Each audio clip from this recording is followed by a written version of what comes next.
Bonjour tout le monde, c'est Majora. Je vous retrouve aujourd'hui pour un nouvel unboxing d'un tarot que j'attendais avec beaucoup d'impatience.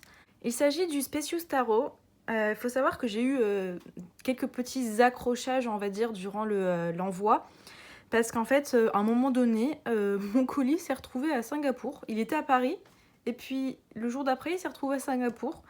Donc ça a quand même vachement ralenti en fait le délai de livraison parce que j'aurais dû le recevoir, je pense, s'il n'était pas reparti quelque part, je pense que je l'aurais reçu au moins la semaine dernière. Mais là du coup je l'ai reçu que ce matin. Et ouais, c'est vraiment un tarot qui me fait de l'œil depuis un moment. Il me fait vachement penser au Sakurai Bito Tarot qui est un peu mon sous le deck. Donc forcément, il m'appelait pas mal. Et donc c'est avec beaucoup d'impatience que je fais cette vidéo. Il faut savoir que j'ai juste unwrappé le plastique qu'il y avait autour de la boîte, mais donc je ne l'ai pas encore ouvert du tout. Alors, il y a eu quelques petits accros durant le transport sur ma boîte, notamment ici et à d'autres petits endroits, mais je pense que c'est aussi dû au fait que, comme je le disais juste avant, le tarot a fait beaucoup plus de voyages en fait qu'il n'aurait dû de base, donc forcément ça laisse plus de place en fait au choc et aux autres accidents de ce genre durant le transport. Alors par avance, je m'excuse, j'ai les mains moites comme tout le temps en fait malheureusement. En ce qui concerne la boîte, on est sur une clamshell box qui n'est pas aimantée. Donc je sais pas si c'est vraiment clamshell, mais en tout cas voilà, c'est une boîte qui s'ouvre comme ça sur le dessus. Sur le dessus, on a le nom du tarot avec comme un effet, comme si on était en fait assis par terre dans la forêt ou qu'on levait la tête vers le ciel avec les arbres tout autour qui nous entourent. Sur les tranches sur le côté, ici, il y a le nom de la créatrice. Alors, elles sont deux, il me semble. Je sais plus si je dis elles, mais il me semble que c'était des femmes. Donc, une auteure et une illustratrice. Sur les tranches supérieures et inférieures, il n'y a rien. Et au dos, on en retrouve le symbole de la rose blanche qui est aussi visible, il me semble, sur la carte de la mort. Avec, donc là, c'est la première édition de 2019 et donc imprimée en Chine. Comme vous pouvez le voir, il y a aussi là, les coins qui ont un peu mangé durant le transport. Mais moi, ça me dérange pas plus que ça, en réalité, d'avoir des boîtes un peu abîmées. Quand on ouvre la boîte, on a un message ici. Donc cet espace est pour vous. Voilà, donc c'est super sympa avec des illustrations. Ensuite, on a un petit livret qui a l'air quand même vachement plus complet que les petits livrets blancs classiques. À l'intérieur de la boîte de ce côté-là, pas grand-chose. Il y a juste en fait un fond avec des constellations dedans. Et voilà en ce qui concerne les spécificités de la boîte. Avant de regarder les cartes, je vais faire un cut au montage. Je vais aller chercher une carte en fait pour m'instruire rapidement sur le livret et vous lire un petit bout. Alors le livret se compose donc comme ceci. Une table des matières au début. Ensuite, il y a un petit mot des créateurs à propos de ce tarot. Comment créer un lien avec son tarot. Donc ça, c'est vachement cool, je trouve. Ensuite, donc les spécificités de ce deck. Ensuite, on a comment comprendre les arcades majeures. Comment comprendre les arcades mineures. Comment comprendre les cartes de la cour. Donc ça peut être vachement cool. Ah oui, parce qu'il faut savoir aussi que les noms ont été changés. Donc le page a été remplacé par The Child, l'enfant. Le chevalier a été remplacé par The Explorer, donc l'explorer. La reine a été remplacée par The Guardian, le gardien. Et le roi a été remplacé par The Elder, donc l'ancien. Ensuite, ce deck est gender neutral, donc il y a un petit mot par rapport à ça. Il y a ensuite un petit paragraphe sur comment lire le tarot. On a un spread à 3 cartes et une petite note sur comment lire les cartes inversées. Alors, par exemple, là, j'ai choisi donc, le fou, hein, c'est la première carte. En haut, on a le nom, ensuite on a des mots-clés. Ensuite, on a une description. Après, on a de la numérologie, donc ça peut être plutôt pas mal parce que moi, par exemple, c'est un truc sur lequel j'essaie de me pencher en ce moment. Et à droite, on a des questionnements. Et comme vous l'aurez sans doute remarqué, en haut à gauche et en haut à droite, en fait, il y a des petits repères pour savoir que là, on est dans les arcanes majeures. Et c'est comme ça tout le long, en fait, pour vous aider à aller plus rapidement à la bonne suite et aux arcanes que vous cherchez quand vous êtes en train de tirer des cartes. Donc c'est plutôt bien pensé, je trouve. Il a l'air quand même vachement plus complet que certains petits livres blancs que j'ai pu voir. Donc c'est vraiment un point positif. Alors vous aurez remarqué que j'ai même pas encore retiré le petit berceau. En ce qui concerne la taille des cartes, on est sur quelque chose d'un peu plus petit que mon Rider-Waite-Smith Borderless Edition. Donc c'est une taille de Starro Tandar très légèrement plus petite que ce dont moi j'ai l'habitude d'utiliser. Voilà, pour si vous vouliez avoir un comparatif de la taille. On est sur des cartes mates qui ont l'air de quand même bien glisser. Donc ça c'est cool parce que moi je galère toujours à faire glisser mes cartes mates. C'est vraiment de la bonne qualité, elles sont épaisses. Ça c'est quelque chose qui va durer dans le temps. Il n'y a pas trop de soucis à se faire là-dessus. Pas de tranches colorées. Et on va ensuite découvrir les cartes ensemble. Alors le principe de ce jeu c'est qu'en fait il n'y a pas de représentation physique en fait de personnages sur les cartes. Donc ça c'est vachement cool, ça permet vraiment de se projeter dans le tarot. Donc là ce serait par exemple si on est nous-mêmes le fou, qu'est-ce qu'on voit en étant sur le bord de la falaise. Et je trouve que c'est vachement sympa d'avoir pensé ça comme ça. Donc là encore une fois je découvre vraiment tout en même temps que vous. Je vais essayer de cadrer plus ou moins bien les cartes, mais je les regarde pas dans le retour caméra, je les regarde directement en fait sur ma table. Donc si elles sont un peu de traviole en vidéo, je suis désolée. Ah ouais, les dessins ils sont... Et pourtant j'ai regardé beaucoup de vidéos dessus, mais là le voir en vrai c'est différent. J'ai très hâte ce soir d'aller me poser, d'aller étudier toutes les cartes, d'aller faire son premier tirage. Oh, ce chariot est magnifique.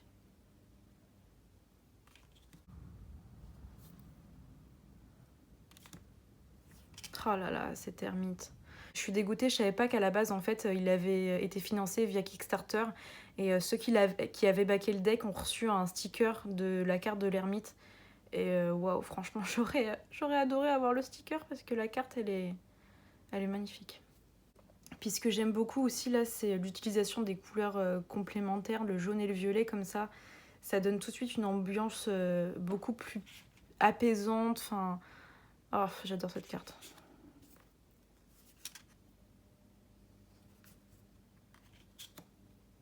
Alors pareil, non mais c'est de justice quoi. Oh, je trouve l'illustration absolument sublime.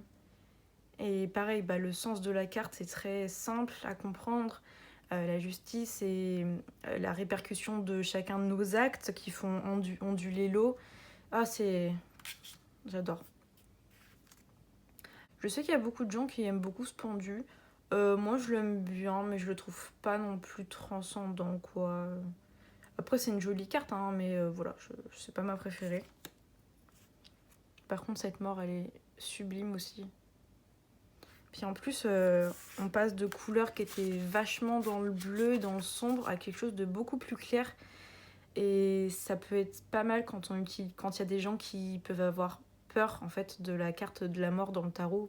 Les gens qui s'y connaissent pas forcément. Je trouve que c'est une jolie mort. Elle est apaisante, elle est pas effrayante du tout. La tempérance. Pareil, cette carte du diable, elle est superbe. J'irai jeter un coup d'œil, je pense, sur la signification et les points de vue de l'auteur et de l'artiste sur les cartes. J'avoue que je le fais assez rarement, en fait, de vraiment lire de bout en bout le livret accompagnatif des tarots. Mais là, celui-là, j'ai vraiment envie de me plonger dedans. Et je trouve qu'une bonne façon de le faire, en fait, c'est d'aller lire justement les avis, les points de vue de l'auteur et de l'illustrateur. Pareil, une carte de la tour magnifique. Oh là là. Là encore. Et le second sticker que les backers de Kickstarter ont reçu, et celui de la lune est pareil, je le trouve superbe. J'aurais bien voulu l'avoir aussi. Faudrait que j'essaye de voir s'il n'y a pas des gens qui voudraient, enfin qui ne comptent pas les utiliser et qui accepteraient de me les donner.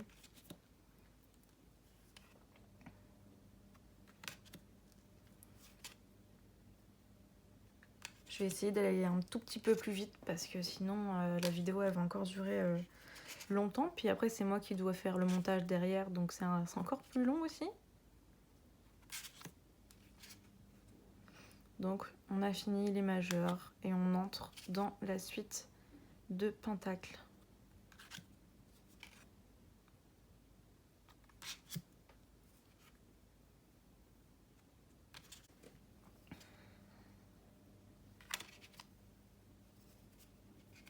Oh, elle est superbe celle-là. J'aime beaucoup.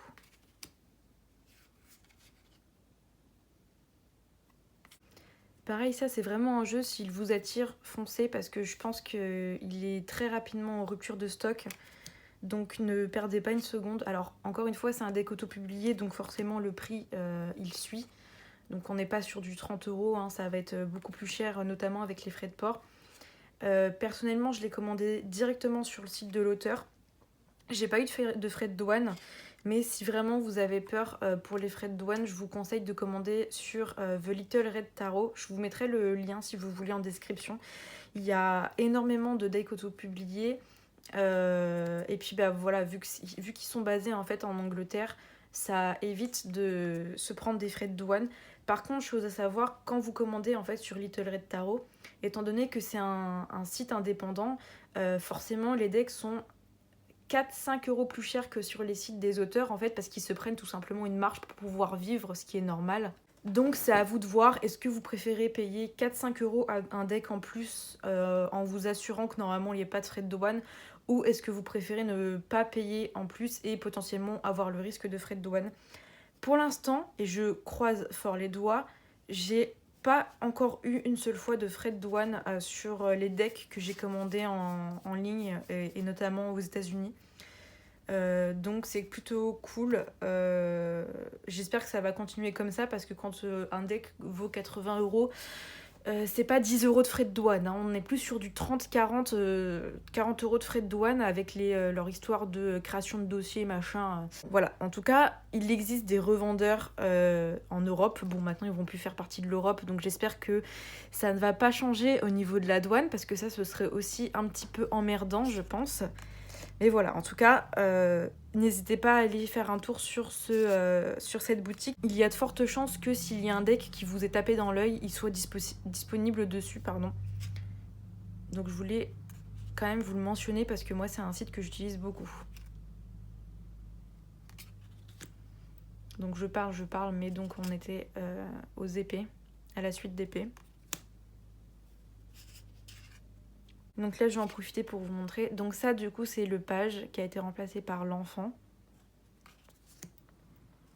Le chevalier qui a été remplacé par l'explorer.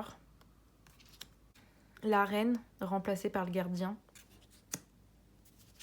Et le roi remplacé par le sage. Enfin, pas le sage, le plus vieux, on va dire. Et c'est vrai qu'il y avait quelqu'un qui avait mentionné que les cartes de la cour formaient comme un genre de famille, en fait. Et c'est vrai que je trouve ça assez pertinent. Je vais quand même avoir un problème, je pense, pour retenir surtout ces deux-là. Parce qu'il va falloir que je m'y habitue. Donc je pense que je vais quand même beaucoup utiliser le bouquin dans un premier temps pour m'accompagner. Mais après ça, je pense que c'est vraiment un deck qui se veut être basé en fait sur l'intuition. Donc sans avoir à ce que vous alliez tout de suite chercher les définitions et les significations de chacune des cartes directement après. Je voulais aussi mentionner que c'est un deck qui suit la logique du Rider-Waite, mais qui est quand même un peu plus pipiche, donc un peu plus, c'est-à-dire moins illustré. Il y a moins de scènes en fait que dans le Rider-Waite, pardon. Donc là, vous voyez bien que il y a le nombre en fait de bâtons sur chacune des cartes. C'est quand même plus ou moins mis en scène dans le sens où c'est pas vraiment du pipe deck pur et dur où il y a juste 3 bâtons et puis c'est tout. Là, il y a quand même des indices, on va dire, pour pouvoir vous aider à la compréhension. Mais voilà, c'est quand même un deck qui est à la limite, en fait, entre le deck complètement illustré et le pip deck. Donc je pense que ça peut être bien pour faire le pont entre les deux et pour apprendre à utiliser un pip deck. Et notamment aussi avec leur signification, la numérologie, etc. qu'ils ont mis en place dans le bouquin. Donc je pense que ça peut être vraiment un bon deck pour commencer à se tourner vers du pip deck s'il y en a qui vous attirent. En tout cas, je suis vraiment pas déçue du tout. Je le trouve sublime.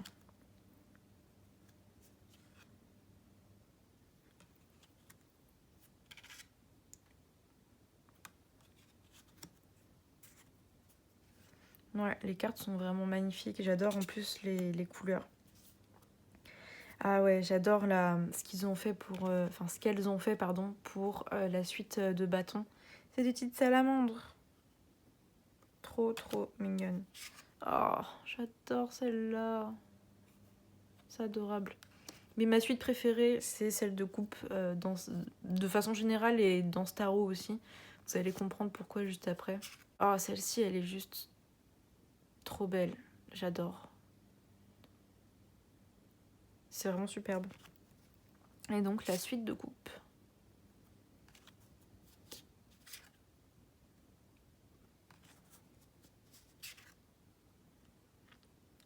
Pour ceux qui se posent la question, je pense que c'est du digital, hein, les illustrations. Parce que je sais qu'il y en a que ça dérange. Moi, franchement, le digital, je plus sois totalement. J'adore l'illustration digitale. Donc ça me dérange absolument pas. Je fais moi-même quelques trucs de temps en temps sur l'iPad avec Procreate. Je trouve que c'est vraiment un outil, genre, mais absolument génial en fait. Et le digital de façon générale, hein, pas que l'iPad et Procreate. Ah, cette carte, non mais... je la trouve trop belle. Ce mélange de couleurs au centre qui se fait... Oh, elle est vraiment superbe. Et donc, mes cartes de cours préférées de ce deck. Déjà, il faut savoir que je suis poisson, donc forcément, j'aime bien tout ce qui est poisson. Et c'est des petites cartes koi comme ça, et je les trouve trop belles. Oh, j'adore, c'est trop mignon.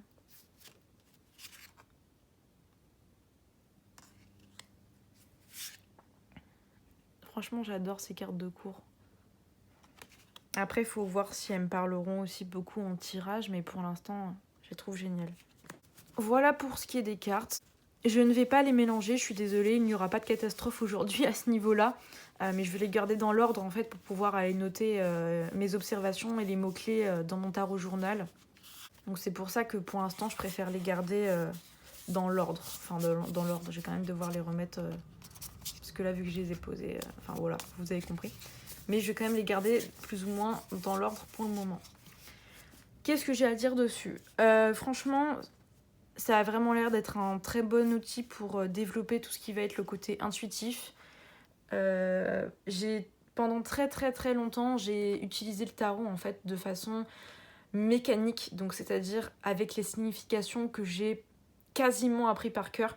Donc c'est pour ça que je me tourne vers des decks qui vont être un peu plus orientés vers l'intuitif pour essayer de me faire confiance, de m'écouter sans avoir à rusher directement sur les significations. Bah écoutez, c'est tout pour cette vidéo pour aujourd'hui. J'espère que ça vous aura plu. Comme d'habitude, n'hésitez pas à mettre un petit pouce bleu, à vous abonner si ce n'est pas déjà fait. Et je vous dis à bientôt pour une nouvelle vidéo. Salut tout le monde!